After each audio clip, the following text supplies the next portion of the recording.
Hi there, and welcome. Are you at that point in life where you're thinking about trading out the fuss of home maintenance for a much more easy and relaxed lifestyle? Maybe you're thinking of a 55 plus community because you've heard that it is a leisurely and secure environment to live in. And all of that very well may be true, but here are some points that I'd like to bring up and you need to think about and really delve into detail before making that commitment to purchase in a 55 plus community. So hang tight, let's get at it here in a moment.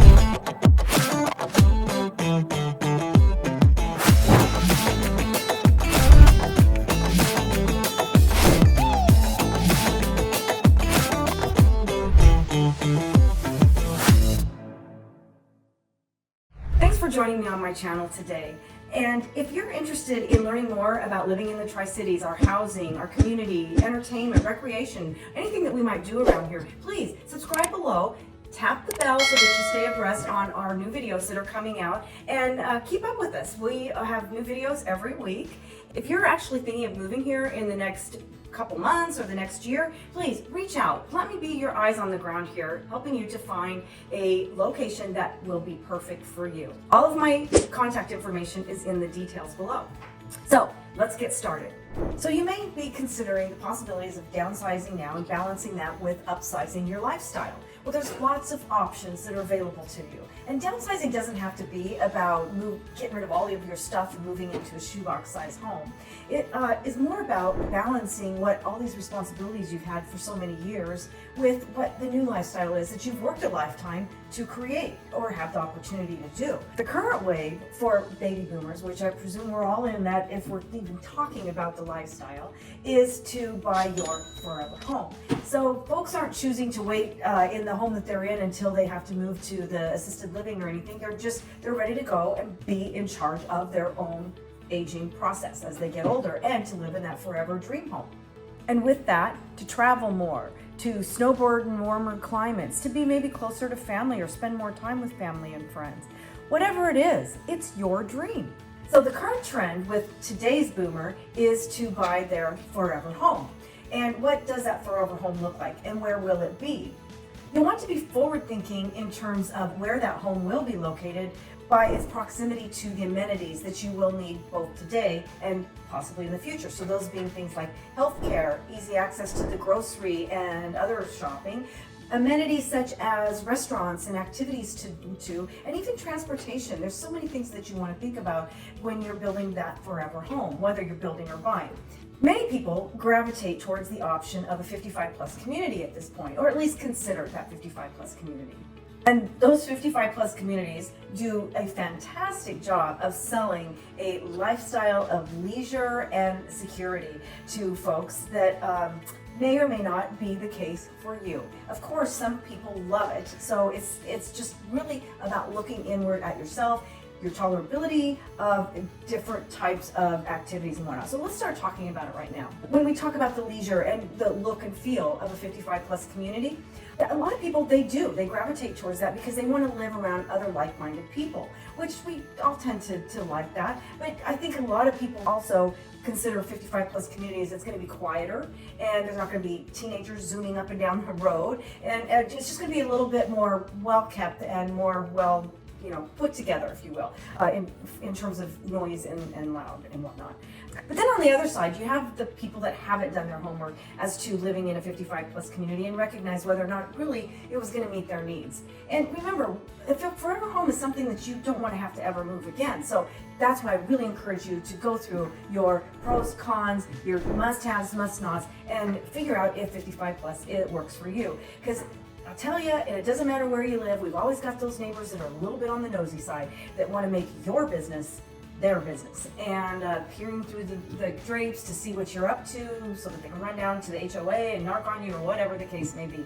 If you can't tolerate that and the closeness of the community like that, this might not be the option for you. But then again, you've got your closeness. Now let's talk next about the amenities. So yes, they've got clubhouses, they've got swimming pools, they've got gathering points for picnics, and a lot of time there's activities that are created for members of that community. So if you're looking for a close-knit community of people that you like to hang out with and that are kind of in your same age range or what have you, then, or stage of life, at the same stage of life, then yeah, this is going to be a good thing. But on the flip side of that, in terms of those amenities, what you want to look at and investigate before you make a commitment to that certain 55 plus community that you're looking at is, are those amenities even used? Do they have activities planned? And if they do have them planned, do people show up? Because not always is that the case. There's, as much as you put out an attempt out there, it just may not be what that community does. So investigate that. Make sure that if that's the important part of why you want to live in a community like that, that is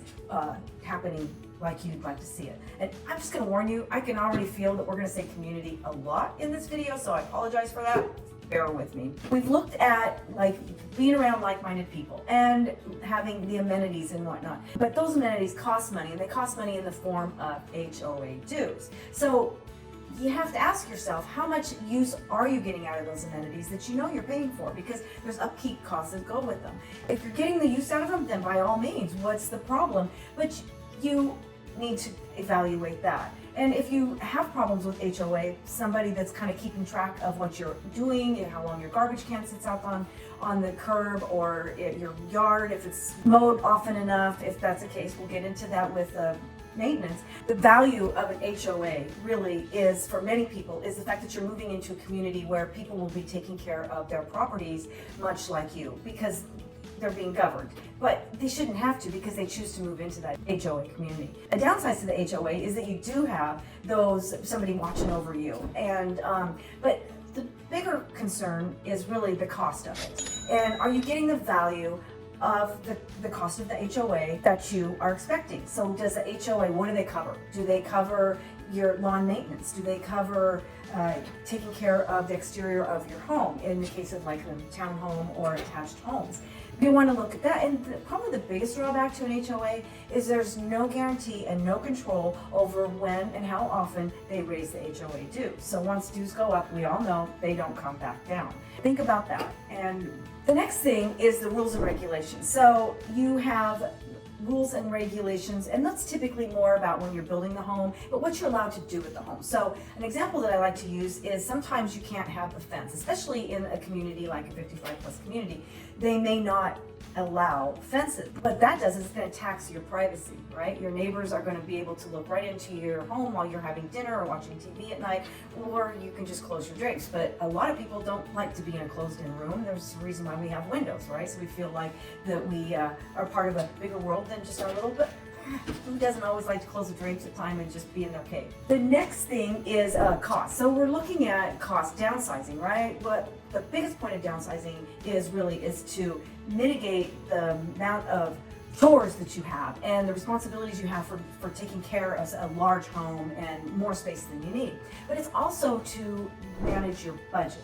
Especially as we retire and get on fixed incomes, we really have to be cognizant of what that budget's going to look like. So look, who's doing the lawn maintenance? Are you going to have to pay for your lawn maintenance yourself, or is that part of the HOA dues? This is where we're balancing or looking at, or I guess balance is a right word. We're looking at the cost of what comes out of the purchase price of the home, the HOA dues, the things that you can't change to the things that you do have a little bit more control of, like maybe who you hire to do your yard, or if you just try to do it yourself.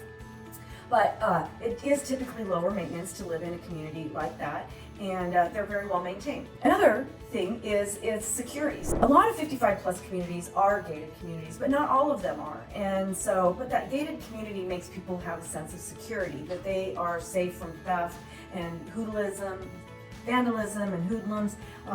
Makes them feel they have that safety. And to a certain degree, they really do have more safety, because you can't just willy-nilly into a gated community. But if you're like me and you really want to see a house in a gated community, you figure out a way to get in. I play up and rep on the rules, okay? We know that you can get into a gated community. And people have shared that the reason they like the gated community is that sense of security, because neighbors look after each other. So at the same time, you've got the person peering through their blinds into your windows. You've also got those looking out for you when something just doesn't feel right in front of your house. Snowbirders are going to like the fact that they feel that they can go away for 2 to 3 months in the wintertime, and their house is going to be fairly secure.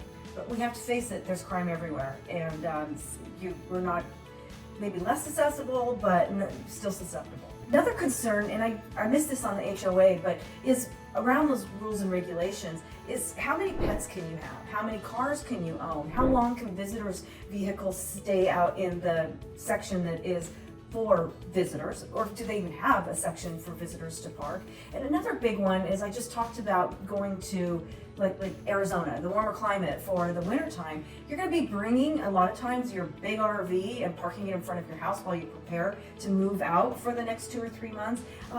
Can you put it in front of your house? How long can it sit there? Does it have to be like within a couple hours, or can it be a day or two? Will you have adequate time to prepare your RV for its long trip? One last thing that I do want to point out, and this isn't just for 55 plus communities, but if you're relocating to the Tri Cities, I'm going to be specific to that because I'm a real estate agent here in the Tri Cities, but if you're relocating in your retirement to a new area to be maybe closer to friends, or maybe even to move into the city out from the country, then isolation is a serious concern that we have, and you're leaving your friends, your lifestyle, what you've known, your job even, because that, as we really is actually a part of our lifestyle. It's part of our social networking. Be wary of isolation no matter where you move if you're making a change during your downsizing years.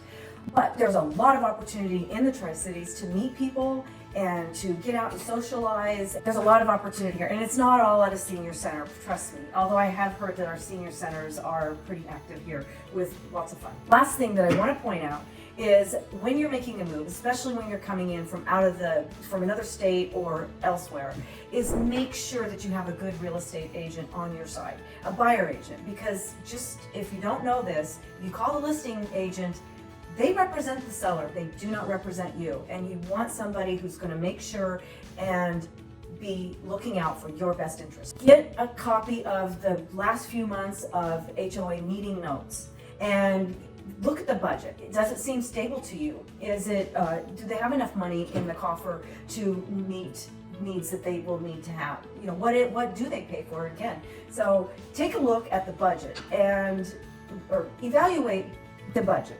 Then another thing that you want to look at is how many infractions or fines or even better litigation is going on from that HOA with homeowners. That gives you a good idea of considerations or caution in moving into that community. Now we know the HOA board members, they change hands and they move along, but it takes a minute to have that happen. So it's not something like each year you get new board members that are going to come in and whitewash whatever was established the year before that. And I've got personal experience of that because my family, we bought a vacation rental home. We bought that, and it was in a community that had an HOA. And as it turned out, they had very strong policing action on the people that lived in that HOA or owned homes in the HOA. And we moved in within 2 weeks of having purchased the home. We received penalty fees and fines and threats from the HOA to cover the penalties that had the infractions that the previous owner had for the last 7 years. Had we had a real estate agent that was doing a better job for us, they would have made sure that we were covering our basis on what was happening with the HOA there. They would have ensured that all of our inspections had been comprehensive, and that if there are any gaps or loopholes with what you're buying and what was inspected, that they were covered. And unfortunately that didn't happen. So I really encourage you, find a real estate agent that you gel with, that you can communicate well with, and that you can let them get to know what it is that you're looking for. And so that's what I have to say about finding yourself a real estate agent. I will, on Friday of this week, I will be doing an actual walking tour of a couple of the 55 plus communities here in the Tri-Cities. And I'll do a map tour as well and show you where they are located, and not just the two, but all of we'll discuss all of the 55 plus communities here in the Tri-Cities. And outwards of that as well, because we have one in Prosser. And but that'll be on Friday, and that'll be a walking tour and a map tour. So please join me for that. All right, on to the fun fact about Washington. So the state of Washington has on their books that it is illegal to mess around with Bigfoot. It can result in a hefty $100,000 fine and or 10 years in prison. So when you come to Washington, and I know it's on the west side, we really don't have an issue with Sasquatch here on the east side, but when you come to Washington, don't go out looking for Bigfoot so that you can harass him or even hunt him down. If you are ready to begin your exploration of finding a home in the Tri-City area, please reach out. All my information is in the description below. And don't forget to like, subscribe, and share with anybody you know that's interested in moving to the Tri-Cities. Love to help you out. Have a great day and see you on the next video.